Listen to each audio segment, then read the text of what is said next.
I'm coming to you to give you some of my tips and tricks over the last 20, 25 years of building companies, starting companies. I get asked these questions a lot, so I figured I would just take the time to do them in tip format. So, number one, customer obsession. It's one of those funny things that a lot of companies talk about, that they know their customer, that they're into their customer, that they're talking about their customer, they're talking to their customer. A lot of times I find that they're talking at the customer and not really to the customer, and they're not listening to the customer.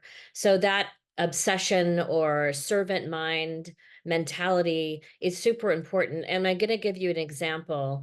When we were starting Toto Bebe, there was no social media. So I'm taking you back to 2008. So we'll start from there. Really no social media. So how did we communicate with a group of parents, Spanish speaking parents who are raising kids 0 to 5? Well, obviously we had our television shows going and our digital property, but we had chat rooms in those days, and we monitored those chat rooms. And not only did we use those chat rooms to create and understand what content we needed to create specifically for the show, or written content, or for our books or products, but also we used those as places that we could execute a survey. So, for example, probably 5 times a year at least, we would do surveys. We'd have 150,000 of these parents ongoing that were in our chat rooms and also in our database.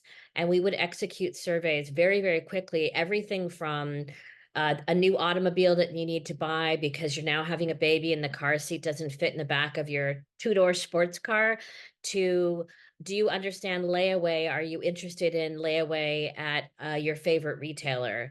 To health and wellness questions, what we would ask. So not only was it informing our content on our programming, being extremely customer obsessed, it was also informing the types of promotions and sponsorship opportunities and content and information that we could give back to our prospective clients, like our large retailers, insurance companies, automotive companies that were sponsors of our programming.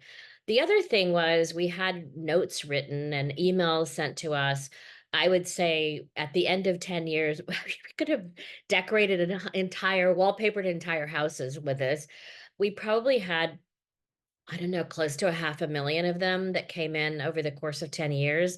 And it's also something that really kept us as a team inspired, because we realized we were actually helping people become better parents with the content and the programming and the messaging that we had. And that, in those days of darkness at times when you're not feeling great and things aren't working the way you think they should be working, it was lovely to look at those messages and realize, yeah, even if we're not getting the sponsors we wanted, even if our show isn't getting picked up the way we want, we know that we're making a direct, impactful statement and helping people to change their parenting habits, become better parents, and learn from us, versus again, not knowing the customer. And if we weren't customer obsessed and answering those questions, in communicating and building that trust, we wouldn't have built the company that ended up having a public exit. So customer obsession, kind of number one on my list of things, but